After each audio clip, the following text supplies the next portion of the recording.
You know the most difficult thing about being an entrepreneur and a serial businessman? You know the most difficult part about it is patience. It's patience. And a lot of people think that it's all about moving and shaking and doing stuff on a regular basis. No, it's a patience game. It's a patience game. And so, like, for example, building out the content creation space, you have a level of excitement because you see what the possibilities are, right? And then you limit it to an extent because you know what you want to create, but you know it's not there yet. And then you have to be patient over the next month, month and a half in order to build the space out fully. And then you're negotiating with the person that you're going to get the property from. And he's saying, no, I want to do this. And I'm saying, no, I want to negotiate it based off of the renewal this time, this time, and this time. And this is what I want y'all to do. And I want y'all to fix this, this, and that. And so it's a patience game. It's a waiting game. And I think that what people don't realize a lot of times is that when it comes to business, most times people shoot themselves in the foot because you're the person that blinks first. Yep. You're the person that blink first. You blink first when it comes to your personal life. You could blink first when it comes to your relationships. You blink first when it comes to your business. I don't know what I'm going to say when I'm going to get on here. I just start talking about what's going on in my real life. And then the gems and the jewels come out as a result of it. But hear me out before we get into the Kanye West conversation, before we get into the show. Take the jewels. Take the jewels, okay? A lot of times you lose because you blink first. So, for example, with the content creation space, right? And the woman just got back to me on behalf of the guy that I'm getting the space from. And initially, like I showed it to somebody that I was mentoring, the initial contract that I had. And he's like, oh, that sounds like a great deal. Yeah, we need to get in there. We need to do it ASAP. And I was like, nah, we going to put a whole list of demands that we want from here. And we going to get every last one of them. And I listed them all out. And it was about 10 line items for me to list out.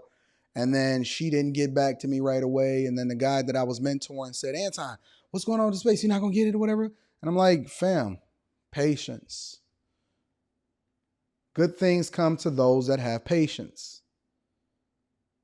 It's a process. And then eventually she got back to me and he said, well, he want to do it this way. And I said, nope. As a matter of fact, I put the pressure on again. And I said, you know what? I'm looking at another space and I'm thinking about moving it over to this place or whatever, so on and so forth, because now they blinked. He told me exactly what the circumstances was. And then obviously I got an agent on the inside doing a little bit of reconnaissance. So I know what the situation is. And so now I put the pressure on even more. And I said, listen, do it by this and this. And this is what I want. And I want an additional A, B, and C, D. I don't want to give y'all the game because that's Patreon exclusive content. And then she got back to me today and she said, yes, please, and thank you. It's a patience game. Everything is being prepared and in patience. It happened with the portfolio when it came to the pandemic. Everybody was right until the pandemic hit. Had 1,000 different gurus rocking out until the pandemic hit. And then what happened? The bottom fell out of that mug. Everybody took all of their money out of the market and they put it in their savings account. The banks benefited as a result of it. We leveraged even more, had the patience to wait, did a 78% return in 2020. Insane. Same thing happening now with the recession. Get antsy. You see some of your favorite gurus saying, oh man, I'm going to pull out everything and all of this other type of stuff. It's just a patience game. It's just chilling. It's relaxing. Set it, forget it, leverage it even more. We did the same thing when it came to real estate. When everything started going up, I said, I'ma just chill. Too many people is trying to compete for the market. Everybody trying to become a landowner all at the same time. Y'all ready to run into this Bank of America thing? I seen y'all comments yesterday after the show. Anton, this is a good deal. Black community, blah, blah, blah, blah. I said, listen, fam, if it's for you, then it's going to be for you a month from now, 2 months from now, 3 months from now. Let the details come out. Right now, I'm looking at it with a skeptical eye because it does not make sense. I'm going to do some more research. When I decide to invest in a business, I'm not just jumping into it right away. I'm going to do my reconnaissance. I'm going to do my research. When I buy into a stock, I'm a patient man. And so the timing is right. No, I'm not a day trader. I'm not an options trader. I don't move based off of timing. I move based off of what makes the most sense from a business perspective at that time. A lot of y'all trying to rush into relationships. Ooh. Well, Anton, how is relationships tied to money? Well, let me explain it to you. The person that you lay with for the rest of your life or you laying with temporarily that night is the biggest financial decision that you're making in your life. Let me reemphasize it to you, but let me paint it a different way. The person that you sleep with, the humans that you surround yourself with, which is largely a part of your network, is the single biggest financial decision that you will ever make in your entire life. It's not the home that you buy. It's not the career that you go into. It's not your car. It's not your jewelry. It's not your real estate. The person, the people, the network that you surround yourself with is the single biggest financial decision that you ever make in your life. And you know, the problem with most people is that they don't know what they don't know. And so because they've went down this singular path and they've never had any alternative option in which they can see the outcome, they think that it's not relevant and it's not true until whatever it is that they got going on in their life. Break it down for you. Listen, we're going to do the work on a Friday. No fumbling on a Friday. I'm going to break it down for you really quickly. Think about it like this. A person will say, yeah, I'm going to dig into you today. I'm not going to yell crazy because my voice seemed to be going out, but I'm going to dig into you today. A person will say, I hate that hoe. I hate my baby mama. Get on my nerves. Sent me through court. But my kids is the best thing to ever happen to me. No, they're not. Anton is digging into the kids now. No, they're not. No, they're not.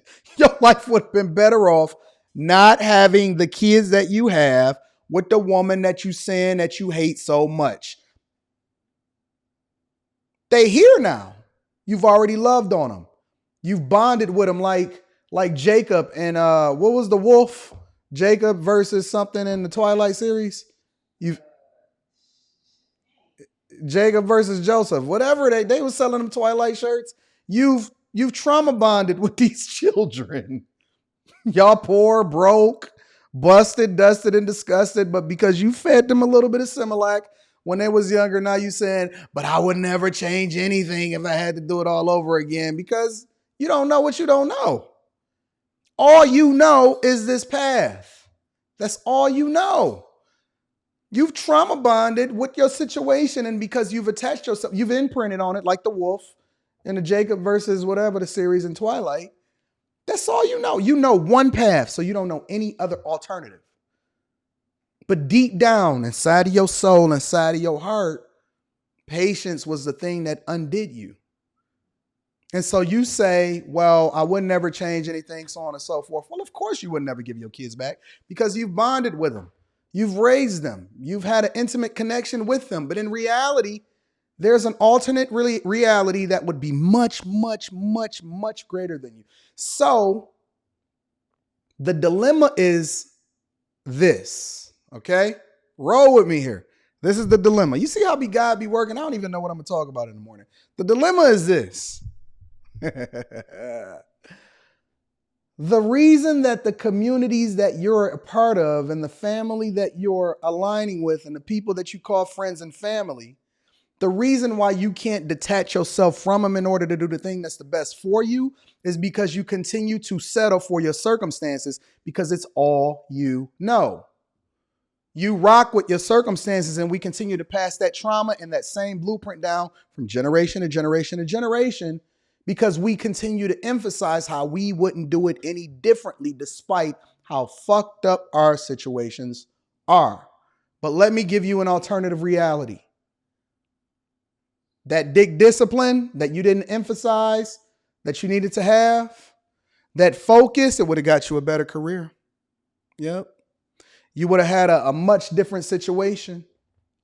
You could have found a person that actually aligns with what it is that you do. And guess what? you would have never even knew that situation in the first place. And the only thing you would have known is greatness, growth, success, a great network, good jobs, phenomenal money, all the options in the world to do what you want to do. Sit there and tell me that them ugly motherfucking kids that don't even like you, wish they never had you, cussed you out because you cut their PlayStation off, is a better alternative than the picture I just painted for you.